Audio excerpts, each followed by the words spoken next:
ওম শান্তি। আজ 23শে জুলাই 2024-এর বাবার অমূল্য প্রাতঃমূল্যি শুনব। আজকের মূল্যিতে বাবা বলেন, মিঠে মিঠে বাচ্চে, তোমাদের ঠিক টাইমে নিজের ঘরে ফিরে যেতে হবে। তাই স্মরণের গতিকে বাড়িয়ে দাও। এই দুঃখধামকে ভুলে শান্তিধাম ও সুখধামকে স্মরণ করো। আজকের মূল্যের প্রশ্ন, কোন গুহ্য রহস্যটি তোমরা লোকেদের শোনালে তাদের বুদ্ধিতে কৌতূহল জাগবে? উত্তর, তাদের এই গুহ্য রহস্যটি শোনাও যে আত্মা হলো অতীব ছোট্ট বিন্দু, তাতে ফরএভার পার্ট ভরা রয়েছে, যে পার্ট নিরন্তর প্লে হতেই থাকে, কখনো ক্লান্ত হয় না, কারো মোক্ষপ্রাপ্তি হয় না। মানুষ এত এত দুঃখ দেখে বলে মোক্ষ পেলেই ভালো, কিন্তু অবিনাশী আত্মা পার্ট প্লে না করে থাকতে পারে না। এই কথাগুলো শুনে তাদের ভিতরে কৌতূহল জাগবে। আত্মা কর্ম ছাড়া থাকতেই পারে না, মন সারাক্ষণ ভাবতেই থাকে, কিছু না কিছু কর্ম করতেই থাকে। তাই এই কথাগুলো অন্যদেরকে শোনালে তারা খুব কৌতূহলী হয়ে যাবে, জানার চেষ্টা করবে। ওম শান্তি। মিষ্টি মিষ্টি আত্মারূপী বাচ্চাদের বাবা বোঝাচ্ছেন, এখানে সব আত্মিক বাচ্চারাই রয়েছে। বাবা প্রতিদিন বোঝান, অবশ্যই এই দুনিয়ায় গরিব মানুষের অসীম দুঃখ। এখন এই ফ্লাডস ইত্যাদি হলে গরিব মানুষের অশেষ দুঃখ হয়। বন্যা হলে গরিব মানুষের খুব দুঃখ হয়। তাদের জিনিসপত্র ইত্যাদির কি অবস্থা হয়? দুঃখ তো হয়, তাই না? অপার দুঃখ রয়েছে। ধনী মানুষদেরও দুঃখ রয়েছে, কিন্তু সেসব হলো অল্পকালের জন্য। ধনী মানুষও অসুস্থ হয়, তাদের মৃত্যুও হয়। আজ অমুকে মারা গেছে, কাল অন্য কিছু হয়েছে। আজ যে প্রেসিডেন্ট, কাল সিংহাসন ত্যাগ করতে হতে পারে। একজোট হয়ে সিংহাসন থেকে বঞ্চিত করা হয়। এও হলো এক প্রকারের দুঃখ। বাবা বলেন, দুঃখের লিস্ট বানাও। কত রকমের দুঃখ রয়েছে এই দুঃখধামে। তোমরা বাচ্চারা সুখধামকেও জানো, দুনিয়া কিছুই জানে না। দুঃখধাম সুখধামের তুলনা তারা করতে পারে না। বাবা বলেন, তোমরা সব কিছু জানো। তারা এই কথা মানবে যে কথাটা বলছে ঠিকই। এখানে যাদের বিশাল বাড়ি ইত্যাদি আছে, বিমান আছে, তারা ভাবে কলিযুগ এখনও 40,000 বছর চলবে, পরে সত্যযুগ আসবে। ঘোর অন্ধকারে আছে, তাই না? এখন তাদের কাছে আনতে হবে, এখন তাদেরকে বাবার কাছে আনতে হবে। সময় খুব কম আছে। কোথায় তারা 1,00,000 বছর বলে দেয়, আর তোমরা প্রমাণ দিয়ে 5,000 বছর বলো। প্রতি 5,000 বছর পর পর এই চক্র রিপিট হয়। ড্রামা কখনো 1,00,000 বছরের হবে নাকি? তোমরা বুঝে গেছো যে যা কিছু হয় সবই 5,000 বছরের সময়কালেই হয়। সুতরাং এখানে দুঃখধামে রোগ ইত্যাদি সব হয়। তোমরা কয়েকটি মুখ্য কথা লিখে দাও। স্বর্গে দুঃখের নামটুকুও থাকে না, স্বর্গে দুঃখ শব্দটাই থাকে না। এখন বাবা বোঝাচ্ছেন, মৃত্যু সামনে উপস্থিত। এই সময় এই গীতা এপিসোড চলছে। নিশ্চয়ই সঙ্গম যুগে সত্যযুগের স্থাপনা হয়েছে। বাবা বলেন, আমি রাজার রাজা করি, তো নিশ্চয়ই সত্যযুগের রাজা করব। বাবা খুব ভালোভাবে বোঝান। তো তিনি আমাদের পিতা, আসল পিতা, সত্য পিতা, যে পিতা কখনোই পরিবর্তন হন না, যে পিতা সব সময় সন্তানদের সুখ দেন, সেই পিতা নিশ্চয়ই সত্যযুগের সুখই তার বাচ্চাদের, তার সন্তানদের দেবেন। তো তিনি দুঃখ থেকে উদ্ধার করে স্বর্গে নিয়ে যাওয়ার জন্য, বৈকুণ্ঠে নিয়ে যাওয়ার জন্য এসেছেন, আর বৈকুণ্ঠে যাওয়ার জন্য তার বাচ্চাদের তৈরি করছেন, উপযুক্ত করছেন। এখন আমরা যাব সুখধামে। বাবাকে ফিরিয়ে নিয়ে যেতে হবে। যারা নিরন্তর স্মরণ করে তারাই উঁচু পদের অধিকারী হবে। তাদের জন্য বাবা যুক্তি বলে দেন, স্মরণের গতিকে বাড়াও, কুম্ভের মেলাও সঠিক টাইমে যেতে হয়, তোমাদেরও সময় মতন যেতে হবে। এমন নয় তাড়াতাড়ি পৌঁছে যাবে, না, এই কাজ শীঘ্র করা তোমাদের হাতে নেই। এটা তো হলোই ড্রামাতে নির্ধারিত। মহিমা সবটাই হলো ড্রামার। আমাদের হাতে বা বাবার হাতে কিছুই নেই। এই ড্রামা যেভাবে রেকর্ডিং হয়েছে সেই রকমই চলতে থাকবে। এখানে কত রকমের জীবজন্তু রয়েছে দুঃখ দেওয়ার জন্য। সত্যযুগে এমন হয় না। মনে মনে চিন্তন করা উচিত, সেখানে এমন এমন হবে। সত্যযুগ স্মরণে আসে। সত্যযুগের স্থাপনা বাবা করেন। শেষ সময়ে সম্পূর্ণ জ্ঞান নাট ছেলে সংক্ষিপ্ত সারে বুদ্ধিতে এসে যায়। অর্থাৎ আমরা যে রিহার্সালের ঘরে রিহার্সাল করছি, এখানে এই সৃষ্টির সম্পূর্ণ নাটকের ঘটনাটা সংক্ষিপ্তভাবে আমাদের বুদ্ধিতে এসে যাচ্ছে। যেমন বীজ কত ছোট, বৃক্ষ কত বিশাল হয়, ওটা হলো জড়বস্তু, আর এ হলো চৈতন্য। এই কথা কারো জানা নেই। কল্পের আয়ু লম্বা চওড়া করে দিয়েছে। ভারত অনেক সুখ পেয়েছে, ফলে দুঃখ ভারতই পায়। রোগ ইত্যাদিও ভারতেই বেশি। এখানে মশার মতন মানুষের মৃত্যু হয়, কারণ আয়ু হয়ে গেছে ছোট। এখানকার সাফাই কর্মী এবং বিদেশের সাফাই কর্মীদের মধ্যে কত পার্থক্য রয়েছে। বিদেশের সমস্ত আবিষ্কার এইখানে আসে। সত্যযুগের নামই হলো প্যারাডাইস। সেখানে সবাই শতপ্রধান।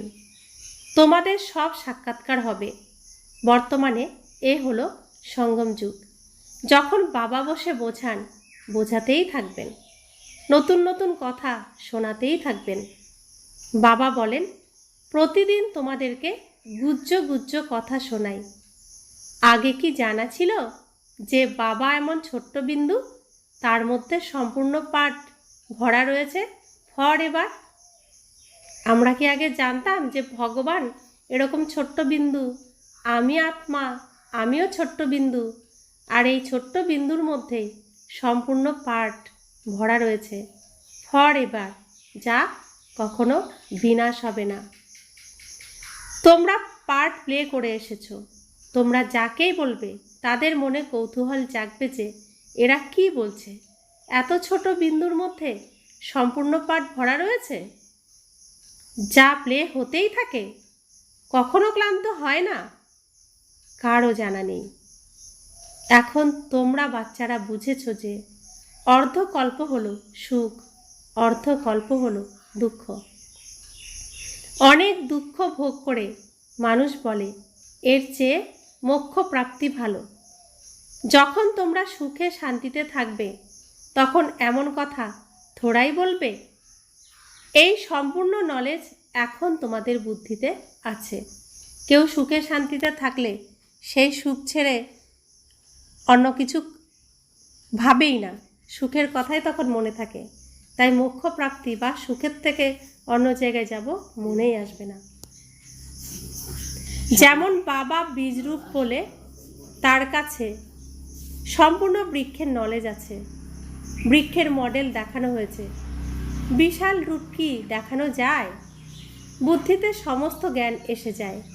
অতএব বাচ্চারা, তোমাদের কত বিশাল বুদ্ধি হওয়া উচিত। কত বোঝাতে হয়। অমুকে এত সময় বাদে পুনরায় আসেন পার্ট প্লে করতে। এ হলো বিশালতম ড্রামা। এই ড্রামা সম্পূর্ণভাবে কেউ কখনো দেখতে পারে না, অসম্ভব। দিব্য দৃষ্টি দ্বারা তো ভালো জিনিস দেখা হয়। গণেশ, হনুমান এরা হলেন ভক্তিমার্গের, কিন্তু মানুষের ভাবনা এতই দৃঢ় হয়েছে যে তারা ভক্তি ছাড়তে পারে না। এখন বাচ্চারা, তোমাদের পুরুষার্থ করতে হবে, কল্পপূর্বের মতন পদ প্রাপ্তির জন্য পড়তে হবে। তোমরা জানো পুনর্জন্ম তো প্রত্যেককে নিতে হবে। সিঁড়ি বেয়ে কীভাবে নেমেছে? বাচ্চারা এই কথা জেনে গেছে। যা কিছু নিজেরা জেনেছে তা অন্যদের বোঝাতে থাকবে। কল্পপূর্বেও এমন করেছিল হয়তো, এমন মিউজিয়াম তৈরি করে কল্পপূর্বেও বাচ্চাদের শেখানো হয়েছিল হয়তো। বাচ্চারা পুরুষার্থ করতে থাকে, করতে থাকবে। ড্রামাতে নির্ধারিত রয়েছে। এমন করেই অসংখ্য হয়ে যাবে। গলিতে গলিতে, ঘরে ঘরে এই স্কুল থাকবে। শুধুমাত্র ধারণার কথা বলো, তোমাদের দুজন পিতা বড়কে, তাকেই আহ্বান করা হয়, দয়া করো, কৃপা করো। বাবা বলেন, চাইলে কিছুই পাবে না, আমি তো পথ বলে দিয়েছি, আমি এসেছি রাস্তা বলে দিতে। সম্পূর্ণ বৃক্ষ তোমাদের বুদ্ধিতে আছে। বাবা কত সুন্দর করে আমাদের বোঝান যে আমার চা সব তোমার, তুমি চাইলে কিছুই পাবে না, ওই সামান্যটুকুই পাবে যেটুকু চাইছো। তুমি নিয়ে নাও, সবটুকুই নিয়ে নাও, সবটুকুই তোমার। তুমি যোগ্য হও আর নিয়ে নাও। বাবা কত পরিশ্রম করতে থাকেন। খুব কম সময় আছে, আমার সার্ভিসেবল বাচ্চা চাই, ঘরে ঘরে গীতা পাঠশালা চাই। চিত্র ইত্যাদি না রাখো, শুধু বাইরে লিখে দাও। চিত্র তো হলো এই ব্যাজ, শেষ সময়ে এই ব্যাজ তোমাদের কাজে লাগবে। এটা হলো ইঙ্গিতে বোঝানোর জন্য। জানাই যায় অসীম জগতের বাবা নিশ্চয়ই স্বর্গ রচনা করবেন। সুতরাং বাবাকে স্মরণ করবে, তবেই তো স্বর্গে যাবে, তাই না? এই কথা তো বুঝেছ যে আমরা পতিত, স্মরণ দ্বারাই পবিত্র হব, অন্য কোনো উপায় নেই। স্বর্গ হলো পবিত্র দুনিয়া। স্বর্গের মালিক হতে হলে পবিত্র নিশ্চয়ই হতে হবে। স্বর্গে যারা যাবে তারা নরকে ডুব দেবে কিভাবে? স্বর্গের মালিক হলেন শ্রীকৃষ্ণ নারায়ণ। তো শ্রীকৃষ্ণ সম্পূর্ণ পবিত্র, সম্পূর্ণ নির্বিকারী। তার ধর্মই হলো অহিংসা। তিনি সর্বগুণ সম্পন্ন, ষোলকলা সম্পূর্ণ। তো তার রাজ্যে, তার মহলে আমি যাব, তাহলে আমাকেও তো সম্পূর্ণ পবিত্র, নির্বিকারী, অহিংসক, সর্বগুণ সম্পন্ন, ষোলকলা সম্পূর্ণ হতে হবে। তবেই তো আমি যেতে পারবো। যে স্বর্গে যাবে সে নরকে ডুবে থাকবে কিভাবে? তাই বলা হয় মন মনা ভব। অসীম জগতের বাবাকে স্মরণ করো, তাহলে অন্তিমকালে সদ্গতি হবে। স্বর্গে যারা যাবে তারা কি বিকারগ্রস্ত হতে পারে? ভক্ত মানুষ বিকারগ্রস্ত হয় না। সন্ন্যাসীরা এমন বলবে না যে পবিত্র হও, কারণ তারা নিজেরাই তো বিবাহ করায়। তারা গৃহস্থদের বলবে মাসে একবার বিকারে যাও। ব্রহ্মচারীদের এমন বলা হবে না যে তোমাদের বিয়ে করতে হবে। তোমাদের মধ্যে কেউ কেউ গন্ধর্ব বিবাহ করে, তবুও পরের দিন খেলা সমাপ্ত। মায়া খুব আকৃষ্ট করে, তবুও পবিত্র হওয়ার পুরুষার্থ এই সময়েই করা হয়। তারপরে হলো প্রালব্ধ। তো গন্ধর্ব বিবাহ অর্থাৎ পবিত্র বিবাহ, বিবাহ বন্ধনে আসার পরেও যারা পবিত্র থাকে, বিকারে যায় না। তো সেই বিবাহ হলো গন্ধর্ব বিবাহ, যেটা লক্ষ্মীনারায়ণ রাম সীতা করেছেন, যে গন্ধর্ব বিবাহ করেছেন। তো তাদের রাজ্য পবিত্রতার মাধ্যমেই চলে, তাদের সংসার পবিত্র সংসার, তাই সেখানে কোনো দুঃখ নেই, সুখই সুখ। সেখানে তো রাবণ রাজ্য নেই, ক্রিমিনাল চিন্তনও থাকে না, ক্রিমিনাল বানায় রাবণ, সিভিল বানান শিব বাবা। এই কথাও স্মরণ করতে হবে। ওম শান্তি। ঘরে ঘরে ক্লাস হলে সবাই বোঝাতে পারবে। ঘরে ঘরে গীতা পাঠশালা তৈরি করে পরিবারের মানুষদের পরিবর্তন করতে হবে। এমন করেই বৃদ্ধি হতে থাকবে। সাধারণ ও গরিব প্রায় কাছাকাছি, কিন্তু ধনীরা গরিব মানুষের সৎসঙ্গে যোগ দিতে লজ্জা বোধ করবে, কারণ তারাও শুনেছে যে এখানে জাদু আছে, এখানে ভাই বোন বানিয়ে দেয়। বাবা বলছেন, আরে সে তো ভালো কথা, তাই না? গৃহস্থে কত রকমের ঝঞ্ঝাট ঝামেলা রয়েছে, তাতে কত মানুষ দুঃখী হয়। এটা হলোই দুঃখের দুনিয়া। এখানে অপার দুঃখ আছে, তারপরে সেখানে অপার সুখও থাকবে।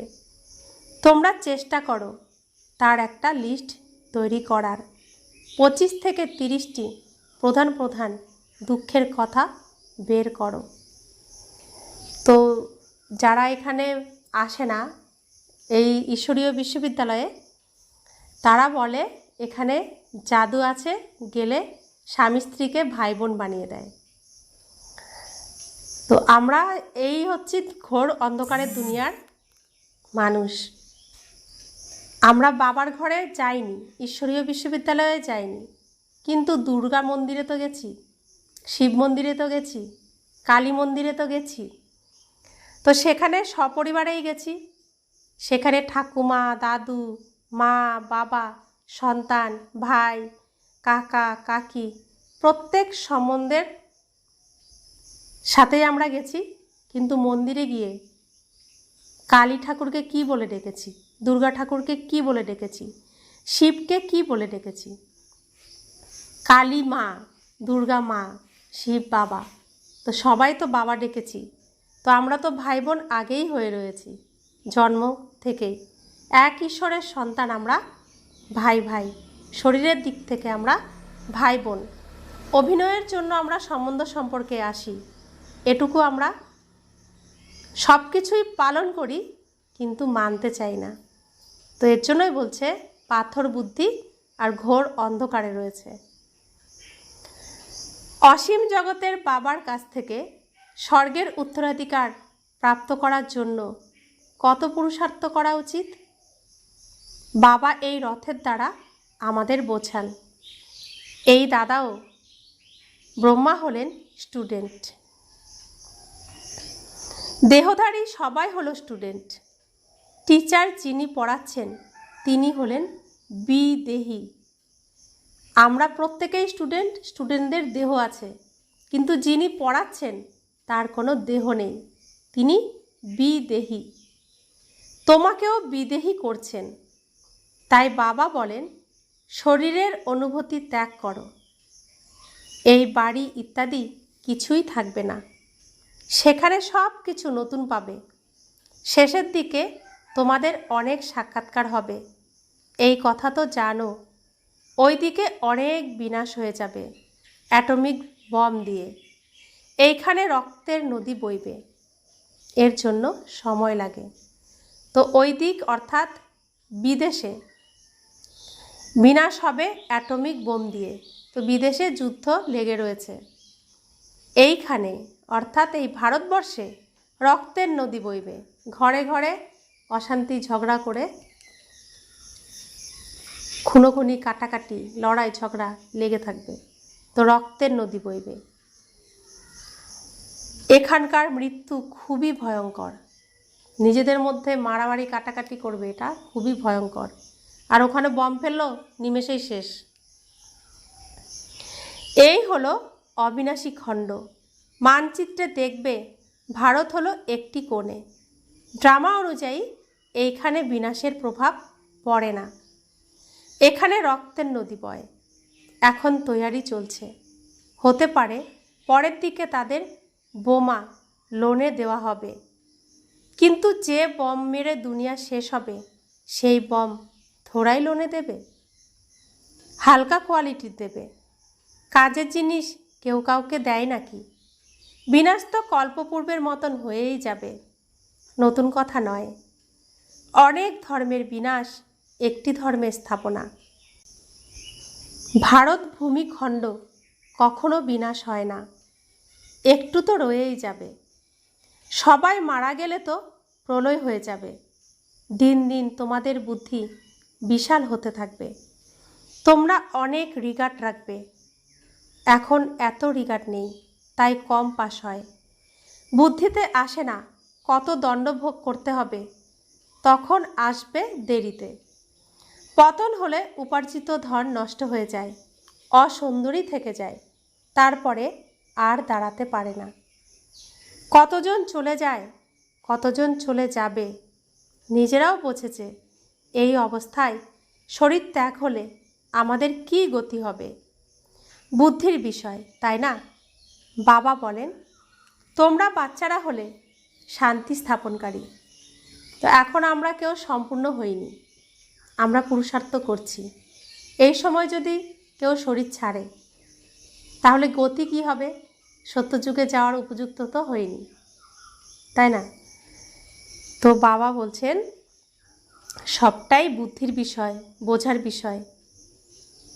তোমরা হলে শান্তি স্থাপনকারী। তোমাদের মধ্যে যদি অশান্তি হয় তাহলে পথভ্রষ্ট হয়ে যাবে। কাউকে দুঃখ দেওয়ার দরকার নেই। বাবা কত ভালোবেসে সবাইকে মিষ্টি বাচ্চারা সম্বোধন করে কথা বলেন।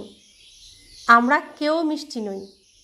অসুরের দুনিয়ায় অসুর ছিলাম, দেবতা তো ছিলাম না। ভগবানকে মানতেও আমরা কত যুক্তি খাড়া করেছি, কিন্তু আমাদের পিতা তবু আমাদেরকে মিষ্টি বাচ্চা বলেই সম্বোধন করেন। তাহলে তার সন্তান আমিও সকলকে মিষ্টি মিষ্টি বলেই সম্বোধন করব, মিষ্টি করেই কথা বলবো। তিনি হলেন অসীম জগতের পিতা, তাই না? সম্পূর্ণ দুনিয়ার নলেজ আছে তার, তাই তো বোঝান। এই দুনিয়ায় কত রকমের দুঃখ আছে, অনেক দুঃখের কথা তোমরা লিখতে পারো। যখন তোমরা এই কথা প্রমাণ করে বলবে তখন তারা বুঝবে এই কথা তো একেবারে সঠিক। এই অপার দুঃখ তো একমাত্র বাবা ছাড়া অন্য কেউ দূর করতে পারবেন না। দুঃখের লিস্ট থাকলে বুদ্ধিতে কিছু ঢুকবে, বাকি সব কথা তো শুনেও শুনবে না। তাদের জন্যই কথিত আছে যে ভেড়া কি জানে অপার্থিব সাঙ্গীতিক সুরের মাধুর্য কি? বাবা বোঝান, বাচ্চারা তোমাদের এমন সুন্দর সুন্দর ফুলে, গুলগুল ফুলে পরিণত হতে হবে। কোনো অশান্তি, নোংরা আবর্জনা থাকা উচিত নয়। অশান্তি যারা ছড়ায় তারা হলো দেহ অভিমানী, তাদের থেকে দূরে থাকবে, স্পর্শও করবে না। তো বাবা বাচ্চাদেরকে কত সুন্দর করে আঙুল ধরে ধরে বুঝিয়ে দেন। আমরা যেমন লৌকিকে বলি যারা মারামারি করে, যারা ঝগড়াঝাটি করে, খারাপ কথা বলে, তাদের সাথে মিশবে না। বাবাও আমাদের বোঝান যে যারা বাবাকে মানতে চায় না তাদেরকে আমরা এখানকার দুঃখের কথা জানালে তারা বুঝবে, বাকি ভালো ভালো কথা বললে তারা শুনেও শুনবে না। তাই বলছেন ভেড়া কি জানে অপার্থিব সাঙ্গীতিক, অর্থাৎ সঙ্গীতের সুরের মাধুর্যের কথা ভেড়া কি আর জানে। তো তোমাদের কখনো অশান্তি, নোংরা, আবর্জনা থাকা উচিত নয়। নোংরার মধ্যে, আবর্জনার মধ্যে তোমরা থাকবে না। যারা থাকে তারা দেহ অভিমানী, তারা নোংরার মধ্যে থাকে, কাদার মধ্যে থাকে, মাটির মধ্যে থাকে, তাদের থেকে দূরে থাকবে, তাদেরকে স্পর্শও করবে না। अच्छा, मीठे मीठे सिकिला बच्चों प्रति माता पिता बाप दादा का याद प्यार और गुड मॉर्निंग। रूहानी बाप की रूहानी बच्चों को नमस्ते। हम रूहानी बच्चों की रूहानी माता पिता बाप दादा को याद प्यार, गुड मॉर्निंग और नमस्ते नमस्ते नमस्ते। शुक्रिया बाबा, शुक्रिया बाबा, शुक्रिया। धारणार जोन्नो मुख्य सार। एक, शिक्षक रूपे जिनी पढ़ाচ্ছেন তিনি যেমন বিদেহী, তার দেহের অনুভূতি নেই, সেই রকম বিদেহী হতে হবে। দেহের বোধ ত্যাগ করতে হবে। ক্রিমিনাল আইকে বদলে সিভিল দৃষ্টি বানাতে হবে। 2, নিজের বুদ্ধিকে বিশাল বানাতে হবে। দণ্ডভোগ করার থেকে মুক্ত হওয়ার জন্য বাবার এবং পড়াশোনা দুইয়েরই রিগার্ড রাখতে হবে। কখনো দুঃখ দেবে না, অশান্তি করবে না।